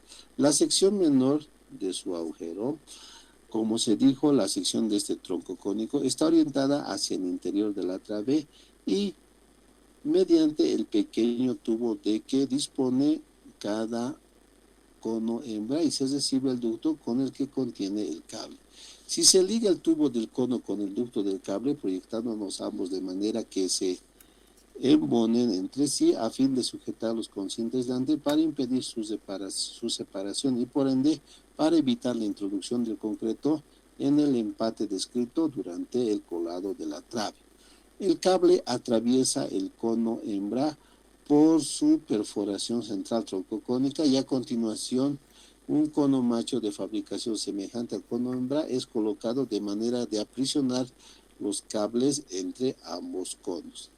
El cono macho, según puede observarse en las figuras aludidas, lleva en su exterior un número de estrías igual al de los alambres del cable, para permitir la salida de estos a fin de que puedan ser agarrados por el gato de tensado. Se encuentra previsto a su vez de este cono en un tubo central, el cual permite la inyección de lechada una vez que el cable ha sido debidamente tesado y anclado.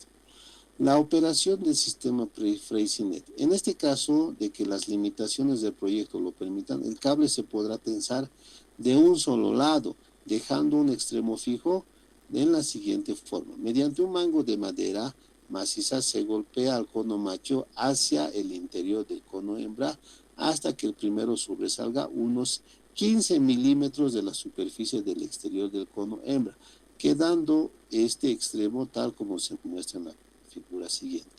Durante el proceso de tesado, el cable se irá cosiendo de este extremo hacia el interior de la trave, llevándose a fijar completamente al final del tesado. Estos cosimientos se deben registrar durante el tesado y restarse de los alargamientos que se observen en el extremo opuesto donde se opera el gato, para obtener de esta forma las elongaciones efectivas. Eso lo hacemos con la pinturita que hemos visto hace rato. En el extremo opuesto, que funcionará como anclaje móvil, primeramente se retira el tramo del resorte central, lo cual debe cortarse al ser armado a 1.2 metros de los extremos del cable para permitir las operaciones del tesado. Se instala a continuación el gato, cuyo conjunto se muestra en la figura central, en el cual se observa cómo está ranurado del chasis de este gato a fin de permitir el paso de los alambres del cable, los cuales, agrupados por partes, entran en un saliente del cuerpo del pistón del tesado, siendo agarrado con cuñas de sección trapezoidal y bordes acanalados que por lo mismo se ajustan a las salientes del pistón del gato y la sección de los propios alambres, y estas cuñas son introducidos a golpes con el martillo. La base del gato se sienta sobre una pieza llamada corona de apoyo, la cual está en contacto directo con el cono hembra. Los alambres son agarrados al cuerpo del pistón del gato mediante cuñas y en la forma que se explicó anteriormente. Al inyectar agua limpia en el tubo de entrada del pistón, es desplazado en el sentido opuesto a la trave, arrastrando consigo los alambres a él que fueron anclados. Las tuberías de alimentación que provienen de la bomba inyectada se conectan con la entrada, que son de alta presión debido a sus condiciones propias de trabajo y que llegan a ser hasta 450 kilogramos sobre centímetro cuadrado. Esencialmente, la bomba de inyección de la figura anterior consiste en un tanque metálico y dos pistones concéntricos que se operan a mano mediante una palanca. Se dispone una bomba de un manómetro acoplado para medir las presiones y una válvula que sirve para mantener o aliviar la presión del gato según se conserve cerrada o abierta mediante una manija de cambio, y se puede usar el pistón convenientemente a la operación. Para presiones de 50 kilogramos sobre centímetro cuadrado se debe utilizar el pistón grande, y para presiones altas debe ser empleado el pistón chico.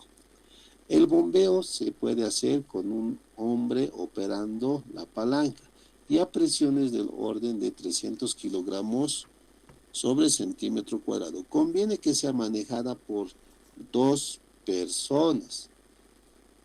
El alargamiento total del cable se logra en etapas, elevando la precisión aplicada al gato en incrementos de 50 kilogramos sobre centímetro cuadrado, con objeto de registrar los alargamientos respectivos a diferentes esfuerzos de tensión y hacer las comprobaciones correspondientes.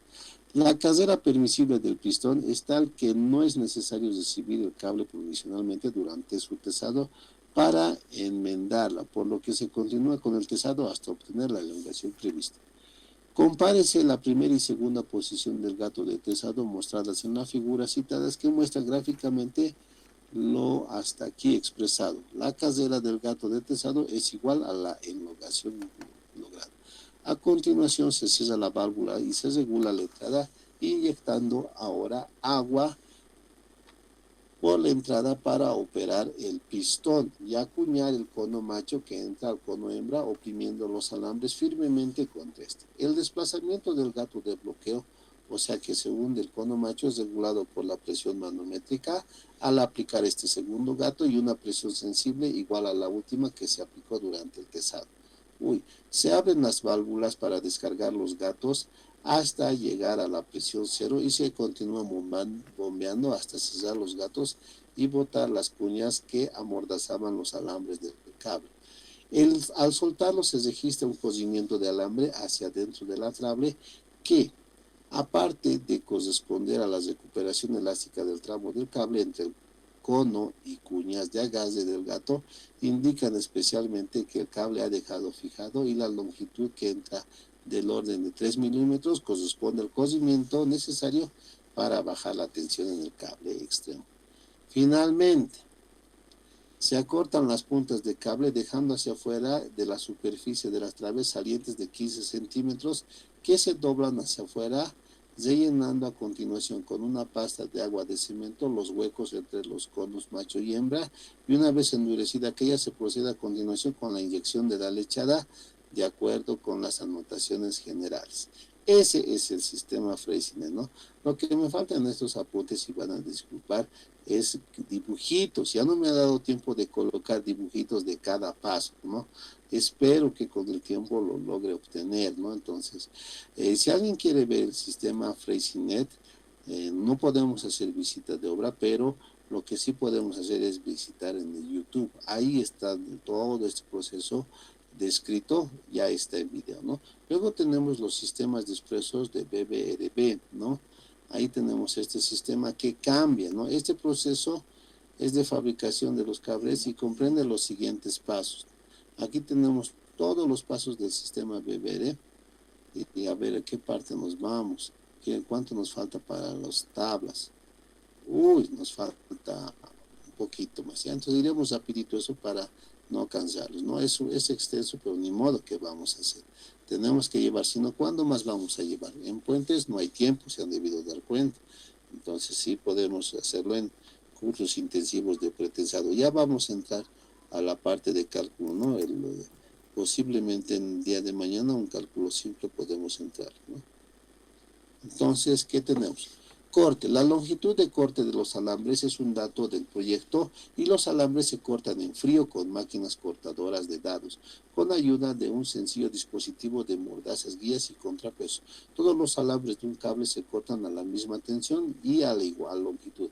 En el caso de estos cables muy largos, el taller de corte puede instalarse en la misma obra. El cabeceteado. Estos alambres se hacen pasar por uno de sus extremos por la cabeza móvil en la última figura y en el otro en el caso de que el cable se vaya a tensar de un solo extremo, a través de las placas unidas con dos puntos de soldadura de manera que coincidan sus taladros. Se llevan a las máquinas que hacen las cabezas de los alambres mediante la presión hidráulica de un émbolo que golpea al alambre previamente sujeto a unas mordazas de las máquinas que lo fijan a su misma fricción. Esta operación se hace a la velocidad tal que evite el calentamiento del alambre, conservando inalteradamente sus características o propiedades de trabajo. El ensamble. El ensamble lo constituyen las operaciones necesarias para formar el cable propiamente dicho. La primera consiste en cabecear todos los alambres de un extremo e introducir el cable en el ducto. A continuación se colocan los embudos de transición. Por último se forman las cabezas en los extremos de los alambres correspondientes al anclaje faltante, quedando terminado el cable. Para el transporte, los cables a la obra es necesario doblarlos y enrollarlos en tamaños adecuados a los medidos de transporte. Los dobleces o vueltas deberán tener cuando menos 1.5 metros del diámetro, puesto que para el foso metálico se usa preferentemente tubos de lámina de poca flexibilidad. Es necesario colocarlo en tramos no mayores de 6 metros, entre los que intercalan tramos menores en un tubo de un diámetro ligeramente mayor que el de los primeros, de manera que puedan deslizar telescópicamente sobre estos y dejar libre de ducto la longitud de un cable necesario para poder darlos un doblez de 180. La colocación. Una vez en la obra, los cables se desarrollan para mover los ductos de los fosos hasta las posiciones correctas, de manera de cubrir perfectamente todo el cable, y se sellan las uniones con material impermeable y se colocan en la estructura simultáneamente con las armaduras comunes. Operación de tesado. La secuencia se detalla a continuación. En el extremo del anclaje móvil, el cable que pasa a través del ducto entra en el embudo de transición necesario para lograr durante el tesado el desplazamiento de la cabeza móvil donde están conectados los alambres, debiendo disponer por lo tanto de una longitud tal que permita lograr los alargamientos previstos en el proyecto. En la última figura se muestran los alambres del cable como sus cabezas de donde se agarran los cables móviles. A su vez se encuentran atornilladas dentro de la tuerca de anclaje. En torno al embudo se arma una espiral de acero ordinario para reforzar el concreto de la trave en dirección de los esfuerzos de tesado que son transmitidos a través de la placa. La cabeza móvil se conecta a una basa que dispone de roscas a todo su largo. Esta basa, que pasa a través de la tuerca entre el pistón perforado del gato hidráulico, sobre cuyo pistón se coloca la tuerca, se sujeta la mencionada basa de tesado. El gato hidráulico se apoya en la placa de anclaje mediante una silleta cuyas ventanas permiten el manejo de las tuercas. Al inyectar el aceite en la entrada del pistón, es impulsado el sentido de las flechas contrarias a las traves, arrastrando consigo la tuerca y por consiguiente la basa y la cabeza y el cable que están formados, que en esta forma se va alargando. Como la carrera del pistón es limitada e inferior al alargamiento total, será preciso enmendarla regresándola a la base del gato. Para recibir provisionalmente la base durante esta operación, se avanza la tuerca apoyándola sobre la tuerca. Estas últimas es la que recibirá la cabeza al final del tesado. Si el alargamiento fue superior al previsto y por ello la cabeza tiende a salirse de la tuerca, se calza mediante cuñas que son propiamente medios anillos para poder ser instalados. Si por el contrario, al lograrse la elongación necesaria, la cabeza no alcanza a llegar a la tuerca, se corta la base de tesado sujetándola definitivamente para la tuerca que estaba destinada originalmente y recibirla provisionalmente durante el tesado.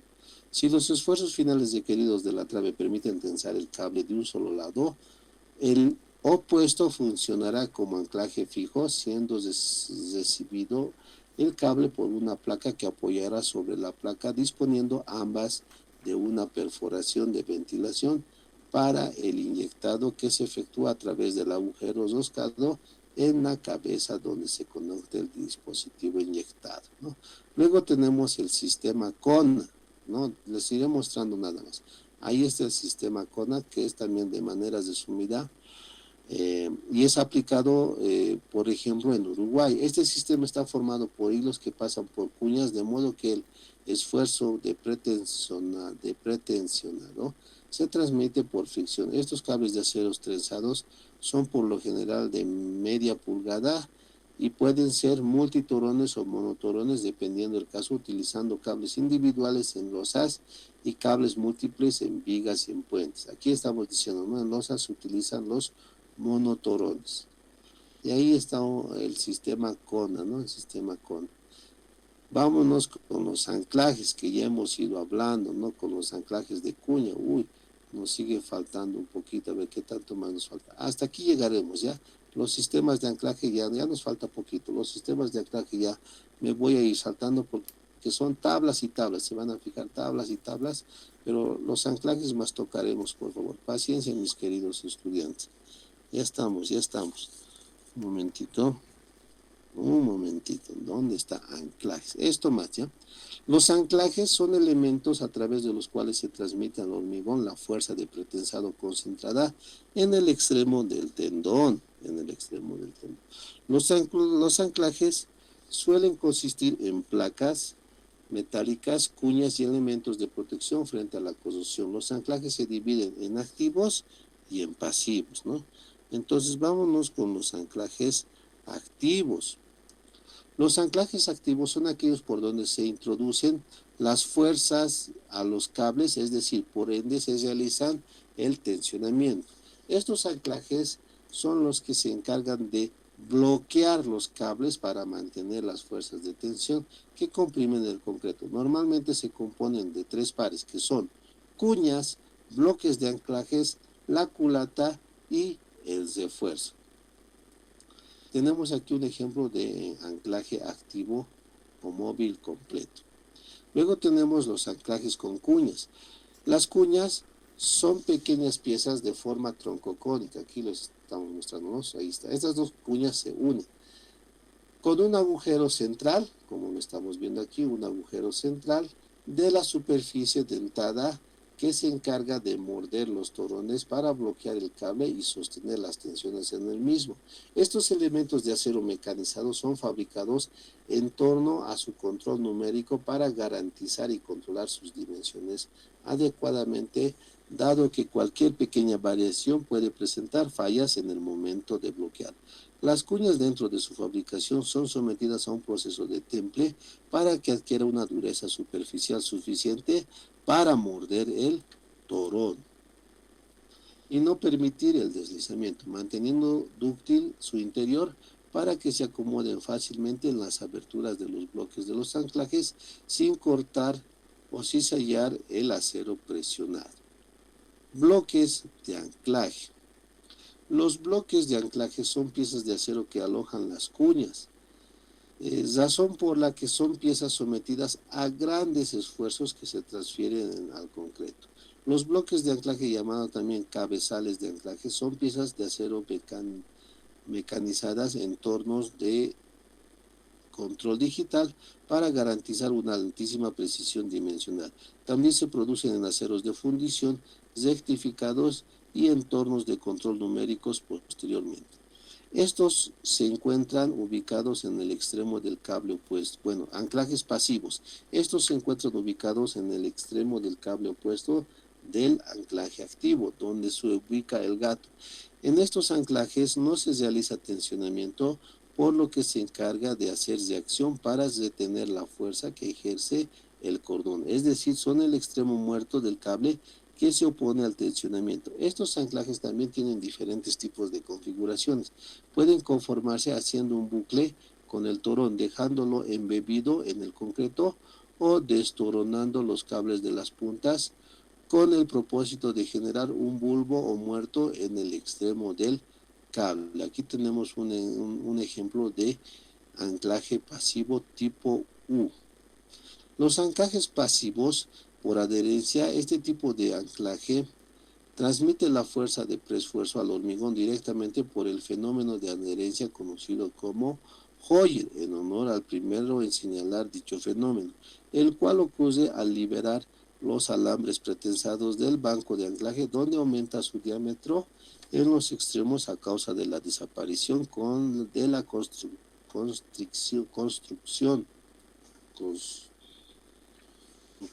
transversal. Este tipo de anclaje se mejora con la utilización de alambres conjugados para que provocan el fenómeno de cizallamiento. Sistemas de anclaje, ¿no? Aquí tenemos una variedad de sistemas de anclaje, ya no voy a ir detallando, sé que esto es un poquito pesado, pero lo que está aquí se muestran los distintos sistemas de, veríamos unas de pasada, Sistema Internacional de DIAC, ¿no? Entonces tenemos también el sistema de postensado de plate. Anchoraje quiere decir anclaje por si acaso, ¿no? Plate, placa. Aquí está la traducción, placa de anclaje. ¿No? Ahí tenemos igual algunas especificaciones de las resistencias y demás. No voy a preguntar esto en el examen, ¿no? ¿Cuánto es la carga última? ¿Qué tipo es? No. Son especificaciones y datos. Aquí tenemos otro sistema de anclaje del sistema postensado, ¿no? De múltiple anclaje, ¿no? De anclaje multiplano, ahí está. Esto es otro. ¿Qué más tenemos aquí? A ver, para sistemas postensados tenemos el de placas de anclaje. Ahí podemos ver, también están. ¿Qué más? Anclaje de plano, ¿no? Anclaje plano, ahí está el anclaje plano con sus especificaciones respectivas. Esto no hace falta que lo lean, ¿no? Les estoy dejando a ustedes. Tenemos también en los anclajes, eso me olvidaba decirles, acoples, ¿no? Hay que utilizar algunos acoples. Y aquí, ¿qué tipos de acoples tenemos? Acoples R, ¿no? También tenemos los acoples tipo P. ¿Qué más? Anclajes con acoples tipo B, acopladores fijos, también acopladores flotantes, anclajes para cables extradosados, ¿no? Ahí está para los puentes extradosados o atirantados. También tenemos este tipo de anclaje, ¿no? ¿Qué más? Eso ya debemos estar terminando, ¿no? Eso es. Ahí está más anclajes todavía, ¿no? Cuando vean la palabra anchoraje, quiere decir tipos de anclaje, ¿no? Y su aplicación. Esta tablita es bonita, ¿no? En el caso, por ejemplo, que queremos anclar vigas, utilizamos este. Cuando vamos a colocar, por ejemplo, fundaciones, es recomendable este tipo de anclaje, ¿no? Aquí tenemos, por ejemplo, para tanques utilizamos el de tipo L, que dice, ¿no? El anclaje tipo L. ¿Dónde más? Aquí tenemos para fundaciones y aquí tenemos los acoples, ¿no? Los acoples que se colocan en este puntito. ¿Qué más tenemos aquí? Este, por ejemplo, se utiliza para las detenciones en las fundaciones, también en losas de fundaciones, que puede ser para terrenos también, ¿no? Ahí está, igualito. Aquí otro tipo de anclajes. Y aquí hablamos sobre los anclajes de los terrenos, que a ver qué tanto son. Uy, que es largo también. Bueno, a ver, una breve lectura aquí, por favor.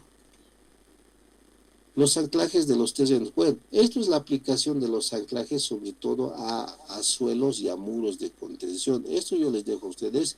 No es en sí hormigón pretensado, sino anclajes que lo podemos aplicar a los suelos. Todo esto habla respecto a suelos, ¿no? No te va a decir aquí, por ejemplo, el hormigón tiene que ser tanto, ¿no? Solamente te dice a qué tipo de aplicaciones se habla. El sistema de anclas es utilizado para trabajos de estabilización de estructuras de obras civiles, presas, puentes, canales, vertederos, túneles, cimentaciones o torres, ¿no? Esto no voy a preguntar en el examen. Aquí tenemos micropilotes o pilas también donde se puede utilizar. Las aplicaciones, ahí están ahí, ¿no? Esto, por ejemplo, les voy a dejar para que ustedes puedan leerlo sin práctica, sin nada. Esto no voy a preguntar porque es una aplicación a suelos, supuestamente la materia de suelos, un poquito más deberían hablarlo de eso, ¿no? Espero que lo hayan hecho. Aquí no hablamos mucho del hormigón, no solamente de los anclajes que se pueden hacer al suelo, nada más, ¿no? Ahí van a fijarse eso. No tiene que ver mucho con el hormigón en sí, ¿no? Bueno, ahí está. A ver, veremos si hay alguna duda. Si la clase estaba pesadita nomás, ¿no? El día de hoy es harto el material. Por eso un poquito me retraso, ¿no? Es pesadito este material. Me ha faltado dibujitos. Hubiese querido colocar más dibujos para que se entienda un poquito mejor, pero esto es lo que hay. ¿Y por qué algunos dibujos están en blanco y negro? Les comentaré mientras voy haciendo y algunos acuerdos.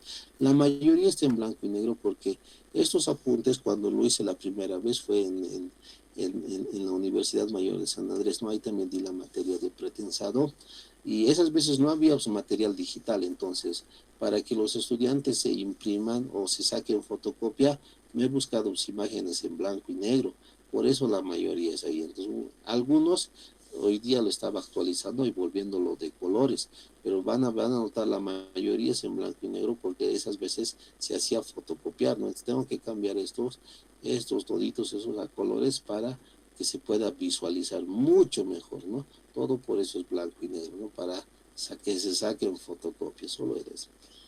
Bueno, ya el día de mañana vamos a entrar a los sistemas ahora a los sistemas, decían, a los fundamentos principales del hormigón pretensado. Ya mañana vamos a ver las ecuaciones, los tres conceptos fundamentales del hormigón pretensado, ¿ya? Y mañana es nuestra última clase. La siguiente semana ya estaríamos con los ejercicios, ¿no? Esta parte teórica, por favor, repásenlo. El examen, el primer examen parcial, solamente tenemos 2 exámenes. En este primer examen va a entrar teoría 50%, ¿no? Y el otro 50% va a ser ejercicios, ¿no? Entonces, por favor, todas estas teorías vayan leyendo, ¿no? Por lo general voy a preguntar datos técnicos, ¿no? Por lo general. Entonces, vayan repasando, por favor, todito eso, ¿no? Entonces, no sé si alguien tiene alguna duda o sugerencia. No tenemos descanso porque hemos ido de cosido, ¿no? Un descanso sería de 15 minutos y luego continuar, pero tampoco sé si ustedes están ahí, están mirando su celular, están mirando el televisor, o tal vez también muchos están poniendo atención, puede ser, ¿no? Entonces es muy relativo, entonces es mejor acabarlo esto y pasar a los ejercicios. Yo también sé que quieren ir a los ejercicios y vamos a ir a eso, ¿no? Pues, ¿alguna duda que tuviesen mis estimados estudiantes antes de cortar la sesión? Si no, ahí lo podemos terminar.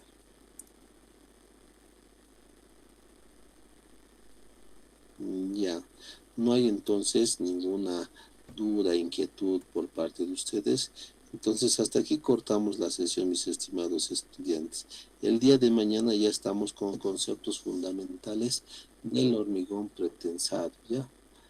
¿Hubiese tablas para las lechadas? No hay tablas para las lechadas, ya que depende mucho del aditivo, tipo de cemento y demás, ¿no? Y la ubicación, porque te recuerdo que no es lo mismo hacer un puente aquí en La Paz, donde tenemos los tipos de cemento que se utilizan, por ejemplo, es el BH, el más conocido, ¿no?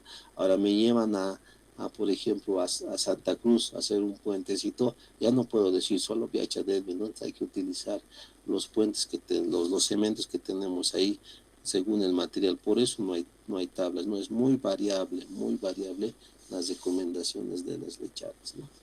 Eso es en cuanto podría decir, ¿ya? Entonces, hasta aquí quedamos, mis estimados y queridos estudiantes. Con ustedes estamos el día de mañana. Espero acabar mañana ya toda la teoría. Ya viene ecuaciones, mañana ya vamos a ver ecuaciones, ¿no? Entonces, con los principios del hormigón pretensado, los conceptos fundamentales, y ya mañana vemos ecuaciones y las aplicaciones lo haríamos el día lunes. Vayan repasando, por favor, y no se descuiden. Sin más que decir, me despido de ustedes hasta el día de mañana y que tengan muy buenas noches.